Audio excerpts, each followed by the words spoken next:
आज पेशावर के 9 हलकों की यहाँ पे हेयरिंग थी। पेशावर में 18 हलकों में से 18 पीटीआई ने स्वीप की है, लेकिन उसमें से खैबर पख्तूनख्वा का एक ज़िला है जहाँ पे 9 हलकों पे रिगिंग नहीं, फ्रॉड के तहत इलेक्शन रिज़ल्ट को तब्दील किया गया।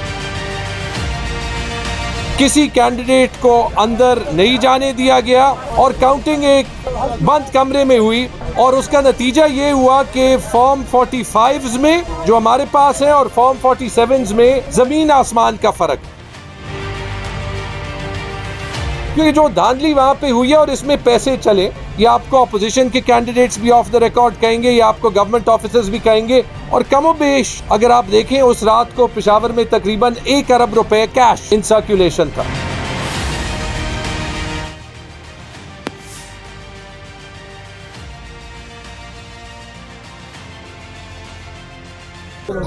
औज़ुबिल्लाहि मिनश शैतानिर रजीम, बिस्मिल्लाहिर्रहमानिर्रहीम। आज पेशावर के 9 हलकों की यहाँ पे हेयरिंग थी। पेशावर में 18 हलकों में से 18 पीटीआई ने स्वीप की है, लेकिन उसमें से खैबर पख्तूनख्वा का एक ज़िला है जहाँ पे 9 हलकों पे रिगिंग नहीं, फ्रॉड के तहत इलेक्शन रिज़ल्ट को तब्दील किया गया है। रात को जो सरबराही थी 2 काउंटिंग रूम्स में, एक ईदगाह में और एक कयूम स्टेडियम में, डीसी आफाक वज़ीर, सीसीपीओ अशफाक अनवर और SSP operations Kashif Abbasi,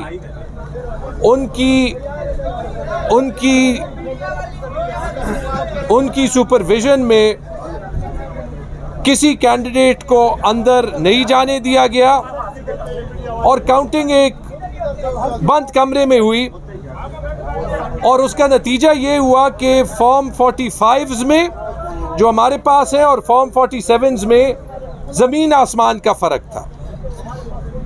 PK 72 Mahmood जान, PK 73 अली ज़मान, PK 74 Arbab जानदाद, PK 75 Malik Shahab, PK 78 Asim, PK 79 मेरा हल्का, PK 80 हमीदुल हक, PK 82 कामरान बंगश और NA 28 साजिद नवाज।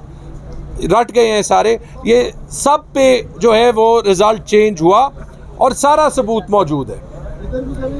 जो फॉर्म 47 और फॉर्म 49 इशू हुए वो बैकडेट करके किसी के सामने इशू नहीं हुए। ये मॉनिटरिंग ऑफिसर्स की भी रिपोर्ट है, सारी दस्तयाब है। हम पहले भी यहाँ पे आए इलेक्शन कमीशन और हम गए हाई कोर्ट में। इलेक्शन कमीशन ने रेफर किया आरओज़ को, आरओज़ ने डिसीजन दिया कि सब कुछ ठीक है और ये भी कहा कि काउंटिंग कैंडिडेट्स के सामने हुई है, जो पेशावर की सारी मीडिया को पता है कि नहीं हुई।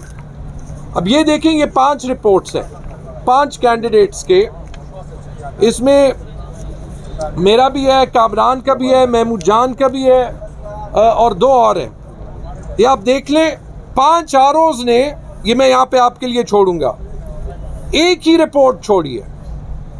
पैराग्राफ की इंडेंटेशन भी एक है, अल्फाज भी एक है, नतीजा भी एक है, एक एक लफ्ज़, एक एक कॉमा एक जगह पे है। इसका चांस 1 in a billion भी नहीं है। उसमें झूठ भी लिखा है कि काउंटिंग कैंडिडेट्स के सामने हुई, और मेरे रिपोर्ट में तो ये भी झूठ लिखा है कि अपोजिशन का कैंडिडेट वहाँ पे जो डिक्लेयर्ड है कि वो शामिल था, वहाँ पे था और उसके वकील ने बड़ी अच्छी आर्ग्यूमेंटेशन की। मैंने इसकी वीडियोस रिलीज़ की है, आपने शायद सोशल मीडिया पे देखी हो। उसके बाद हाई कोर्ट ने हमें एनेबल किया, क्योंकि जो धांधली वहाँ पे हुई है और इसमें पैसे चले, या आपको अपोजिशन के कैंडिडेट्स भी ऑफ द रिकॉर्ड कहेंगे या आपको गवर्नमेंट ऑफिसर्स भी कहेंगे। और कमोबेश अगर आप देखें उस रात को पेशावर में तकरीबन 1 अरब रुपए कैश इन सर्कुलेशन था। अब ये इतनी एक खौफनाक दास्तान है कि अगर इलेक्शन के दिन 5 बजे के बाद बोलियों पे डिसाइड होने हैं, तो फिर ये सिर्फ पीटीआई की या हमारी इंडिविजुअल सीट्स की भी बात नहीं है। ऐसे इलेक्शन की रिवाज ये शुरू हो गई। मैं खुद 93 से पेशावर में हर इलेक्शन मैंने देखा है, मैंने कभी फॉर्म 45 तब्दील होते हुए नहीं देखा। हम यहाँ पे आने से पहले सबूत इतना क्लियर है, मैं ये CS साहब को भी बार बार कह रहा हूँ, नदीम चौधरी को, IG साहब को भी बार बार कह रहा हूँ कि ये आगे चीज़ ये क्रिमिनल प्रोसीडिंग्स की तरफ जा रही है। क्योंकि एक तो होता है बैलेट बॉक्स में स्टफिंग हो जाती है, वो बाद में साबित नहीं होती। हम सबको मुख्तलिफ अपोजिशन के कैंडिडेट्स ने एफिडेविट्स दिए। अब एक सबूत जो मैं पेश करना चाहता हूँ, जो यहाँ पे भी पेश किया और ये भी मैं यहाँ पे छोड़ूंगा, ये मेरे ट्विटर अकाउंट पे भी मौजूद है, गूगल ड्राइव फोल्डर में। ये बुकलेट आज पेश किए, यहाँ पे दिए, इसमें है फॉर्म 45 जो मेरे पास है और बाकी सारे कैंडिडेट्स के पास है। और इत्तेफाकन आज से 2 दिन पहले इलेक्शन कमीशन के वेबसाइट पे जो ऑफिशियल फॉर्म 45 थे, यानी इनके असूल में थे, वो उन्होंने अपलोड कर दिए। वो वैसे ही जो सोशल मीडिया पे लोग होते हैं, उन्होंने वो फ्लैग करना शुरू कर दिया। मैं आपको एक मिसाल दिखाता हूँ। ये एक पोलिंग स्टेशन आप देख लें, सॉरी एक सेकेंड, हाँ ये ठीक है, अच्छा ये एक देख लें, ये है एक ओरिजिनल फॉर्म जो हमारे पास है, उसकी कॉपी। इसमें मेरे हैं 414 और जो विनिंग कैंडिडेट है उसका नाम साथ ही, मेरा 4 नंबर पे है, उसका 5 नंबर पे है 273। ठीक है, अगले पेज पे आप देख सकते हैं कि वो चेंज हुआ है, मेरे हो गए हैं 287, ऑपोजिशन के हैं 400। ये वो है जो अपलोड हुआ था। अब अगर इसको आप जूम कर लें तो आपको ये नज़र आता है कि यहाँ पे डिलीशन हुई है, वाइटनर इस्तेमाल हुआ है, टेम्पर्ड हुआ है। ये कहीं भी आप देख लें, ये देख लें टेम्पर्ड हुआ है। ये अगला देख लें, ये वेबसाइट पे थे, मेरे थे 80, उसके थे 1, वो चेंज करके मेरे हो गए 30, उसके हो गए 51। ये साफ देखें टेम्पर हुआ है। आगे जाके देखें 213 और 2, वो बन गया 73 और 193 और 122, ये साफ देखें टेम्पर हुआ है। आगे देखें ओरिजिनल चेंज होके वो 300 और 737 हो गया, यहाँ मेरे 700 से ज़्यादा वोट थे। ये देखें टेम्पर हुआ है।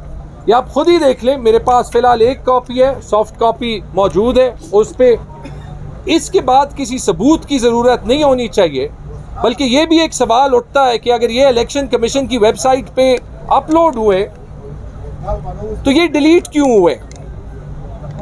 ये एक बहुत बड़ा सवाल है। हमें हाई कोर्ट ने यहाँ पे भेजा था इसी स्पेसिफिक इंस्ट्रक्शन के साथ कि अंडर सेक्शन 8 और सेक्शन 9 हमारे फॉर्म 45 और ऑफिशियल फॉर्म 45 की कंपैरिजन हो। मामूली सी हेयरिंग हो गई, लेकिन वो काम नहीं हुआ। तो अभी रिज़ल्ट जो भी हो वो तो कोर्ट अपनी विजडम में देगा, लेकिन जो काम हुआ है ब्लैक एंड वाइट, क्रिमिनल जो काम हुआ है, उसको हम छोड़ नहीं सकते, चाहे वो ट्रिब्यूनल तक जाना हो, क्रिमिनल कोर्ट्स तक जाना हो, क्योंकि ये रिवाज हम पाकिस्तान में कहीं भी नहीं अफोर्ड कर सकते कि इलेक्शन, मतलब इलेक्शन से पहले जितनी भी प्री पोल रिगिंग हो वो भी किसी सूरत में नहीं होनी चाहिए। लेकिन जो बैलेट बॉक्स में डले, अगर एक आरओ की फिर मर्जी हो कि उसने जो लिखना है कागज़ पे वो लिख दे, तो फिर सिर्फ और सिर्फ इलेक्शन के दिन के बाद ही बोलियां लगेंगी और फिर कभी इलेक्शन जो है वो फेयर नहीं होगा। बहुत बहुत शुक्रिया। बिस्मिल्लाहिर्रहमानिर्रहीम।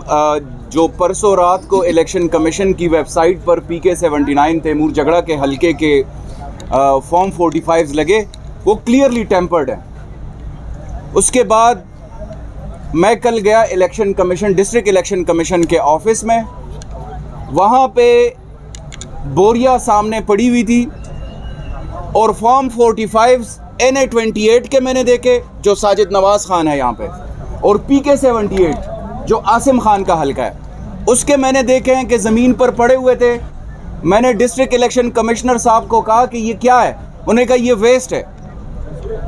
अभी हमारे पास, मैंने कल प्रेस कॉन्फ्रेंस में भी कहा था कि हमारे पास इंफॉर्मेशन, कंफर्म्ड इंफॉर्मेशन है कि फॉर्म 45 को चेंज किया जा रहा है, क्योंकि परसों जो इलेक्शन कमीशन की वेबसाइट पर थे वो इन्होंने 1 घंटे के अंदर अंदर हटा दिए, जिनके हमारे पास सबूत मौजूद हैं। उसके बाद अब सुनने में ये आ रहा है कि फॉर्म 45 टोटली चेंज किए जा रहे हैं, टेप 1 और टेप 2 चेंज किए जा रहे हैं। 14 फरवरी को मैंने दरख्वास्त दी आरओ साहब को, आरओ PK 82 को, मेरे इलेक्शन एजेंट यहाँ पे मौजूद हैं। उन्होंने दरख्वास्त दी कि आप हमें अटेस्टेड फॉर्म 45 की कॉपियाँ दें।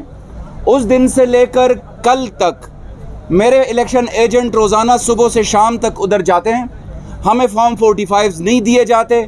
उसके बाद जब मैं कल इलेक्शन कमीशन के ऑफिस में गया, डिस्ट्रिक्ट इलेक्शन कमीशन, तो वहाँ पे ये माजरा देखा कि बैग्स जो है वो खुले हुए थे, जो टेप 1 जो सील्स हैं वो खुले हुए थे, टेप 2 खुले हुए थे, हमसे वो छीने गए, वो उधर डस्टबिन में फेंक दिए गए और अभी तक वो ठिकाने भी लगा दिए गए होंगे।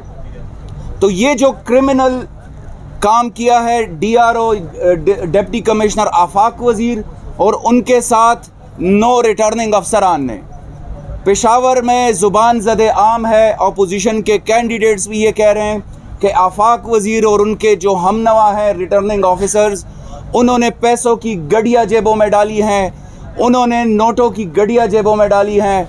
और ये चीज़ जो है ये पेशावर की तारीख़ में नहीं, मेरे ख़्याल से खैबर पख्तूनख्वा की तारीख़ में कभी नहीं हुआ।